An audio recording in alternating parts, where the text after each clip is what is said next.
Ele realça isso: olha, eu sou um prisioneiro. Eu poderia falar como um chefe, como alguém que governa, como um senhor, mas eu não vou fazer isso. Eu vou assumir uma outra postura. Eu vou assumir uma postura que se encaixa inclusive com a condição que eu estou vivendo agora. Eu estou preso. Eu estou agrilhoado aqui como um prisioneiro, tendo que obedecer ordens, como se eu fosse um escravo ou um servo. E é assim que eu me posiciono diante de vocês. Eu sou um prisioneiro. E eu me aproximo então de vocês nessa condição humilde, para fazer um pedido a vocês. E esse pedido é o seguinte, ele diz aqui. Os irmãos sabem, ele estava na sua prisão domiciliar em Roma. E então, humildemente, nessa condição, ele faz um pedido. E vejam qual é o pedido. Ele diz: que andeis de modo digno da vocação a que fostes chamados. É interessante aqui, porque o apóstolo Paulo, nesse versículo, ele não especifica que vocação é essa. Ele apenas diz que nós devemos andar de modo digno da vocação a que fomos chamados. Mas se nós olharmos para o texto com mais atenção e prosseguirmos a leitura, nós chegamos no versículo 4, e o versículo 4 mostra de modo mais nítido a que vocação específica o apóstolo Paulo se refere aqui nesse texto. Então vejam aí no versículo 4, é muito simples, é muito fácil de perceber. O texto diz assim: há somente um corpo e um espírito, como também fostes chamados. Aqui está, mais uma vez, uma referência à vocação, ao chamamento, e ele diz: fostes chamados numa só esperança, ele diz, e repete a palavra vocação, numa só esperança da vossa vocação. Então, o que esse texto está dizendo, o que o apóstolo Paulo está dizendo aqui, é que nós fomos chamados para desfrutar de uma esperança. Há outras razões pelas quais nós fomos chamados.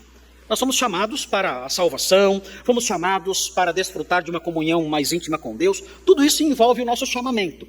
Mas o chamamento que o apóstolo Paulo tem em mente, que ele menciona no versículo 1, é um chamamento que ele especifica melhor no versículo 4. Nós fomos chamados numa só esperança. Nós fomos chamados para ter esperança. Se os irmãos virarem um pouquinho as páginas da Bíblia e chegarem no capítulo 1 de Efésios 1, os irmãos verão isso novamente no versículo 18. Vejam no versículo 18, mais uma vez a alusão ao nosso chamado. E mais uma vez o nosso chamado sendo relacionado com a esperança gloriosa que temos. É importante que os irmãos entendam isso. Quando o Senhor nos chamou, Ele nos chamou para nos salvar, para ter comunhão com Ele, para uma vida plena. Mas Ele nos chamou também para que tenhamos, ou para que tivéssemos esperança. E isso é fundamental. Porque o grande problema do homem sem Deus é que ele não vê sentido na vida. Ele não tem esperança. Ele olha para o final de tudo e ele entende que o que há no final de tudo é apenas um muro. Quando a estrada enfim acaba. Sem que haja sentido nenhum na vida, propósito nenhum na vida e muito menos qualquer esperança. Mas o cristão é diferente. O cristão recebeu um chamamento, ele foi chamado, ele foi convocado por Cristo e ele atendeu esse chamado. Ele ouviu a voz do pastor a chamá-lo. E quando ele atendeu a esse chamado envolvia ser chamado para ter esperança. Por isso, todo cristão desfruta disso. Ele foi chamado para isso. Ele foi convocado para ter esperança. E aqui no versículo 18 do capítulo 1, os irmãos podem encontrar isso mais uma vez. Ele diz assim, vejam como em Efésios isso é dominante. Aqui quando se fala sobre chamamento, ele fala: iluminados os olhos do vosso coração. É a súplica de Paulo. Ele diz que ele ora por isso. Ele ora para que o nosso coração seja iluminado.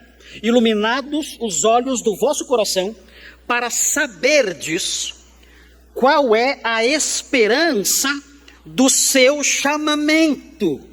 Mais uma vez ele fala disso. Olha, eu oro a Deus por vocês, Efésios.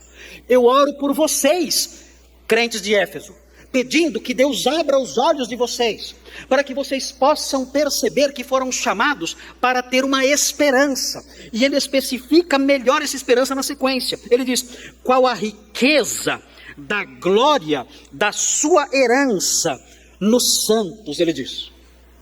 É isso que envolve a sua esperança, uma glória rica, uma herança ricamente gloriosa, reservada para vocês. Essa é a esperança que vocês foram chamados. Vocês foram chamados para desfrutar de uma esperança que consiste anelar por uma herança gloriosamente rica. Vocês foram chamados para isso.